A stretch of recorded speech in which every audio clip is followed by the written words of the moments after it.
Welcome to Sustainable Packaging with Cory Connors. Today's guest is Allison Rak, the principal and CEO at Vatoca. How are you, Allison? I'm good, thank you. Excellent. I want to talk about your presentation at the Aurora Sustainable Design Lab, but we'll get into that in a little bit because it was so awesome. I said, you have to be on my podcast. And you said, okay, I think I will. But tell us about yourself. What's your background? Sure. So I have a company, boutique consumer insight and innovation consultancy called Vatoca. My background, I actually started my career on Capitol Hill, which might seem disconnected, but I think it is actually, there's a lot of analogies. I worked on Capitol Hill after college for a number of years, and I grew up in California in Silicon Valley and moved back to Silicon Valley. And when I came back, I noticed some, I'd say, analogies. I think of it as the member of Congress is your brand, the legislation is your product, and your constituents are your consumers. And it all, once you think of it in that paradigm, everything, there are a lot of analogies to be made. That makes sense. Yeah. Yeah, I worked for a few different companies, including a design firm where I led the consumer insight function, and then started Vatoca, I don't know, 15 plus years ago. And we work with mostly larger, but not always, like I'd say like Fortune 500, let's say, companies doing just a range of different insight related work, more qualitative than quantitative, but all different methodologies really just to help customers, clients understand their consumers, make better decisions. It's really excellent what you do. I have firsthand knowledge of that. But what on Capitol Hill did you do? Were you working with senators or what I was worked for a member of Congress. I started out as an intern and worked my way up. Ultimately, I was a legislative director. So wow. just working with a lot of legislation, helping to, it's a great job, especially for a young person, because it's just very exciting and lots going on. And I think it's changed a lot over the years. But I still think it's a great place to get your sea legs. Yeah, people say working 1 year on the Hill is like dog years. So you get 7 years of experience. I believe that. From if the movies I've seen are anything at all accurate, then it looks very intense every day. Yeah, in a good way though, mostly. Tell us about Vatoca. What you said, Fortune 500 companies will come to you. They're looking for information and you're going to help them gather that information. Can you tell us about that process? Sure. We usually start with, it's always best to start with what the objectives are, right? What are the questions that you're trying to understand? And then if we have clarity on that, we can usually design any type of research methodology to answer those questions. As I mentioned, we focus more on qualitative methodologies, but that can really be anything from focus groups, whether it's in person or online, to ethnographies, to in-depth interviews, and there's all sorts of other kind of more creative techniques using different tools and methods these days, but really it's all sorts of methods that involve trying to draw out from consumers, users, what they're thinking, feeling, believing about products and wanting also.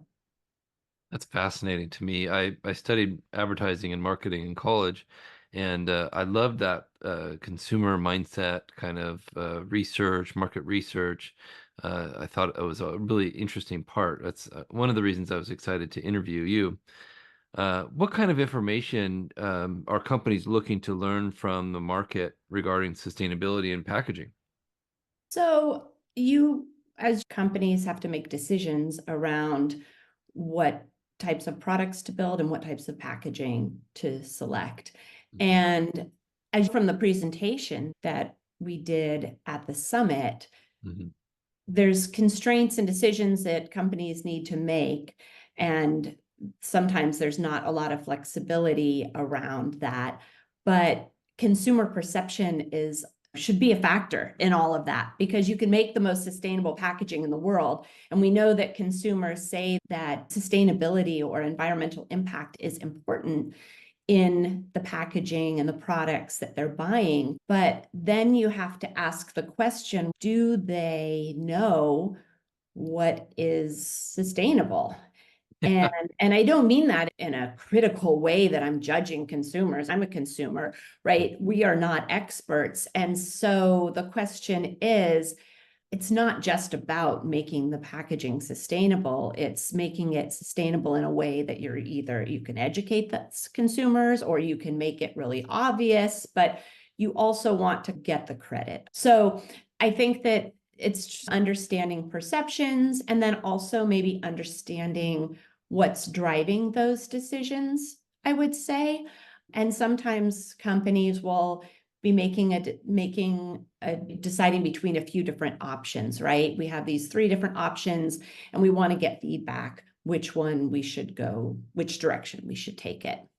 Yeah. Yeah, said. And for example, at the Aurora Sustainable Design Lab, you gave a presentation and asked questions about, is this sustainable? And there was nearly 100 what I would consider packaging experts in the room, and the answers weren't all the same. And I think that's very telling. We had Aurora customers, Aurora coworkers, and still differences of opinion, which is great, but is also very informative as to how important your work is, because we need to learn from that, right? It was so interesting because I was focused the research was focused on the consumers, right? And I was thinking I was going to come in and the message was going to be, gosh, consumers are not unanimous in their understanding of what's sustainable. Look, we're going to show them 3 different strawberry baskets and 4 different strawberry baskets, and it's basically 25% are it's split evenly. And I was thinking that the experts would have a more defined point of view on which one was better. And it was fascinating that they didn't, and that there were so many different sort of justifiable reasons. If you take in transportation considerations, then this one. If you take in the food waste, then this one it would be. And so it really Mm. is, there's so many considerations, and it gets quite interesting. I agree. It's confusing. I'll be at a conference and somebody will say, "Is this recyclable?" And then there'll be a debate amongst people with sometimes 20 plus years of experience in the industry. And it's fascinating to me because sometimes all of those people are right based on where they're from, because every municipality has a different recycling scheme Right. and every blue bin is different rules, and it's fascinating to learn. But And the admit, piece that we also like talked about, I don't know if you remember this, but the kind of, I guess the term is eco anxiety, yeah, right? The fact that consumers not only are a bit confused, but they want to do the right thing, right? We all know the data that consumers say that they will choose a product based on the packaging, at least that will be one factor, and that they will say that they will pay more for a product that uses more sustainable packaging or that is a more sustainable product, and that they have felt stress. I think in our survey, 2/3 said that they have felt stress in making a product decision because of the packaging waste that the product is generating. And it was even more so with younger people. So, as companies, we're making these products that are creating this bit of, and I'm not saying it's like the biggest stress in the world that people carrying around, but it's just like one more little source of stress, and then you layer on that they don't quite know how to appease it. So it's an opportunity, really, right? It's an opportunity to alleviate a little bit of that stress if we can get it right. I could not agree with you more. And whose job is it to make them feel at ease? And is that the brand? Is that the packaging company? Is that the design firm? Is that the municipality? Should they educate people on what's recyclable and what isn't and what's reusable? It's so overwhelming that people just shut down and oftentimes just say, I don't care. I'm not going to worry about that. That's not my job. And what I'm trying to do with my podcast and my TikTok page and all the things is say, it's not as hard as it looks, I promise. We're gonna make, there are some finite things, but there's also some really helpful ways to looking at these decisions. Right. So I would like to get a little bit into the nuts and bolts as to how do you gather this information? Do you do like a survey? Do you meet with a group of people? How does that work? So it totally depends. And as I mentioned, I always like to start with the objectives because that can drive the method. But there's always practical considerations as well, right? Talking to people in person is always great, but you can't always do that. And online is fantastic and affords us the ability to talk to people around the country or around the world, and that gives more flexibility. Sometimes we'll do surveys. Big picture, quantitative, such as surveys, is a great way to find out what, but qualitative is better at understanding why. Hmm. So, for example, the survey that we shared at the summit, we know that we know the what, right? We know that there is not consistency in people's understanding of which packaging is more sustainable. But we don't really know why they chose each one, right? Mhm. If we wanted to understand that, we would have to do qualitative, meaning talking to people, focus groups, or you could do an online method or an asynchronous method that is qualitative in nature. I remember I did a project not long ago. A company was looking to make a piece of its product recyclable. Hmm. They wanted to get feedback from teenagers, actually, which is one segment of their users. Yeah. And they wanted to understand what these teenagers thought about this decision, because it was going to be a, pretty sizable investment to make this piece of the product. It wasn't the whole product, but it was a portion of the product that was currently a non-recyclable plastic, and it was going to be made into a recyclable plastic. And if we had done a survey, we would have found out, most likely, that this was not very important to them. Because that's what they told us in the focus groups. And that was surprising, right? Because they're Yeah. teenagers and we think, oh, this generation cares deeply about the environment. And so at first blush, that was a surprising learning. But because they were focus groups, we were able to have really great conversations. And the types of things that they said were things like, it's very small. Like, this is a Mm. small component of the product relative to the entire product. So if you're going to focus on making something recyclable, this is not where I want you to focus. Hmm. This Think bigger, part, maybe. they Yeah. are thinking so deeply. They said, this particular part, I'm going to use it for 2 years. By the time I'm ready to discard it, I'm not going to remember that it's recyclable. How about the package that it comes with? It has so much waste. That's the part that I'm going to throw away right away. Or this other part that I'm only going to use for a few weeks. And they're going through the product piece by piece, thinking about the entire footprint, the lifespan, all of it. And they made the case for why this wasn't important. The recyclability of this piece wasn't important. And that's where, when you do qualitative research and you talk to people and you show them and they're touching it and feeling it, that and you have to make trade-offs, right? Making it recyclable was going to have a few trade-offs in terms of the usability and quality of the product, and they're able to see that, and you can talk to people and say, oh, this is not a trade-off that I particularly want to make. Hmm. So that's one example of kind of what you might learn from doing qualitative focus groups. That's really incredible. It's very insightful, and Right. I think companies would be very interested to learn about that kind of information. So I see why your company is successful and why you've done such a great job. I'd love to know your opinion because we spent a day at the Aurora Sustainable Design Lab. What did you think of our new lab? Oh, it was amazing, right? It was so great to see all the different types of materials that are available, to see them all in one place. Yeah. And I loved the way they had the data displayed with them. So you could not only see them and touch them and feel them, but you could also have sort of the metrics, the comparison metrics, which I know is really hard to do. And there are Very. some Yep. caveats around how they're, but just to even try to take a stab and put something out there was really great. And it also was so fantastic to just get the creative juices flowing, right? Because I could see how companies could come and start to see the materials, and then the section that has these different products in use, or just other products just for inspiration.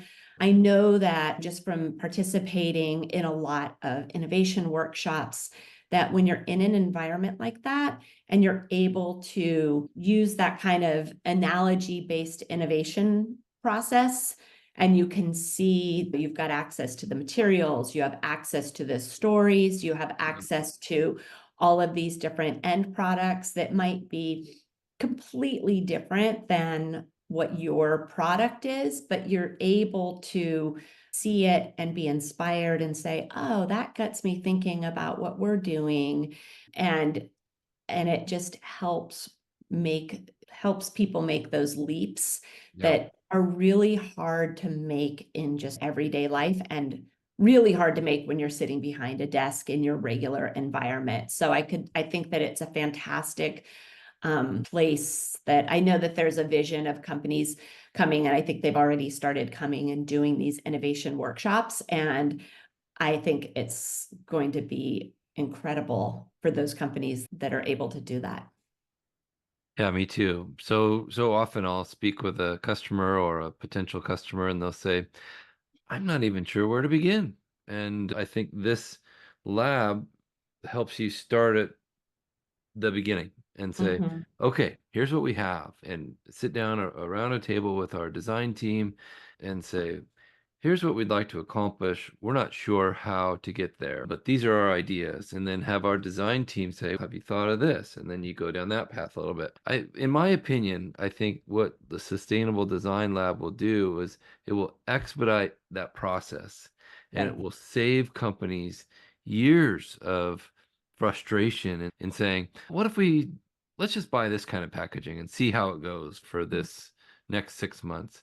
What if instead of that, they could have three different prototypes or discuss in advance with all of these, this company did this, it was successful or it wasn't, and for them, but maybe Right. that would work for us, or maybe that new idea, or I totally agree. It's a place where people can come up with new, sustainable, exciting ideas. Right. Yeah, Yep. very much so. So I'd love to know your opinion on a couple things. Is perception of sustainability more important than actually showing a lower carbon footprint? I can't, I don't think we can say that perception is more important. No, because, but is it important? Yes, because we need the consumers to participate, right? When they're the ones making the buying choices, unless we're going to be in a society where mandates, or if we're going to mandate everything and take the consumer decision out, if that's what it comes to someday, sure. But assuming that's not the case and that we need consumers to be active participants, then perception is a piece that needs to be factored in. Right. And it's not even perception of sustainability is important, but I would also say that taking it, like maybe just taking a step back, that just consumer experience, factoring it in is important as well. So for example, Right. if a company is wanting to change consumers' behavior, say it has to do with how they're reusing a product, refilling or something like that, and you say there's three different ways we could approach this, you would definitely want to engage with consumers and understand how much change they are willing to make. It might surprise you, right? You might find that you think that they're not willing to make a change, that they are. Or I did a project one time where we went to a company's, they were having like a customer summit. It was a healthcare product. And It was like it was like a customer summit, and they had some new packaging options that they wanted to get feedback on. So we just set up a little mini research at their summit along with everything else, and had like three different options, and people could just, the doctors could come by and say, oh, this one would work really well because of this particular space that we have in our office. And they have these workarounds that they use that the person in designing the products don't really always know how the products are being used in real Right. life. And so talking to people becomes really important. And sometimes the packaging is not even being used. And so you're making this packaging that gets discarded before it's even being used. And that's obviously not what nobody wants. And so I'm not going to say that perception is more important than reality, but sometimes perception becomes part of your reality, and it's Hmm. definitely important to at least understand what the perception is. What a great point. And maybe it's educating what reality is on the pack and saying this is sustainable because. And I think consumers are interested in that. People are reading boxes more and bottles more. Mhm. They're open to input, I think, and interested in being part of the solution. At least most people that I've talked to seem to Right. care more than they ever have about the environment, and that's really cool to be a part of that world. Yes, they care and they want to know the truth. They don't want to be tricked, right? They don't want to be, everybody knows about greenwashing, and that makes people cynical and is not helpful for the cause. Right. So, anything else you wanted to tell us about your company or yourself? Oh gosh. I just think it's great what you guys are doing. I'm excited to have, it was great to get to speak at the summit and hear all of the different perspectives. And I think that we've talked about this already, but I think that just the more that companies are interested in what consumers have to say, Yep. the better decisions they make before they're investing, right? I will say it definitely, I've seen it happen many times where it's not free, but gosh, it can be a really good investment before giant expensive decisions are made. Very true. So yeah, I think that asking consumers and understanding their perception, sometimes it's validating, which is great before a big decision is made. And obviously, if a big surprise comes about, then it's a relief that you took the time to ask consumers what they think. So I agree. I'm honored to be a part of Aurora and so excited to work with the amazing team of Chris Bradley and our designers and our managers.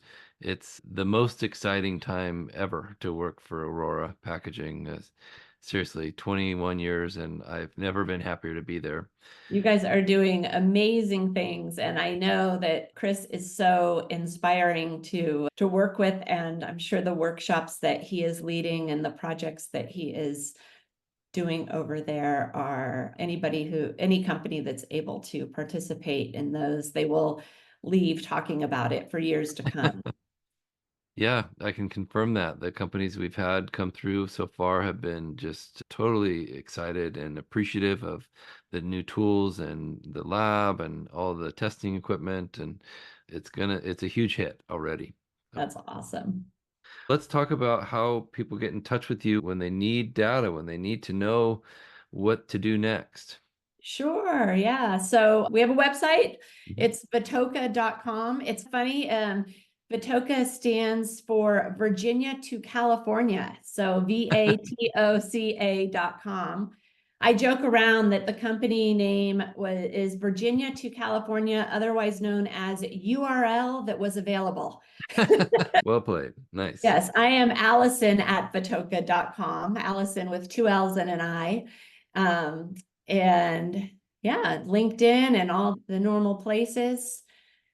And I'll put all we, those links in the notes for yeah, you. we do mostly custom work. Work with companies and talk about what their objectives are and figure it out from there. That's awesome. And we have quite a few students that listen to this podcast. Oh, Could yeah. packaging students sign up to be a part of your survey to make a few bucks? It's interesting that we typically source our participants from third parties. We don't necessarily hold a panel because it's like a separate thing, but I'd be happy to talk to any students or put them in touch with there's so many different panel providers out there. So I know it is a great way to earn some money, and especially when you're a student and they're very articulate.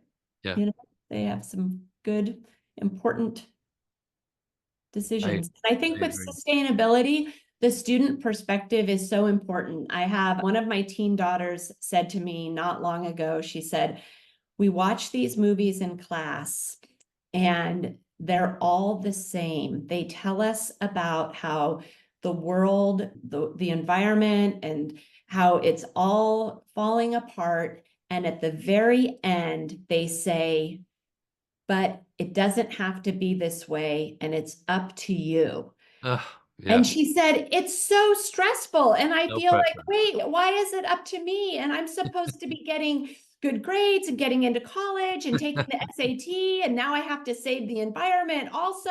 And I feel like, what am I doing? I think she's right. It's too much pressure being put on by the people that make these movies and these documentaries. And what about putting some of that onus on the people that caused the problem originally? Some of those big companies or maybe other forces at work. Yeah. Yes.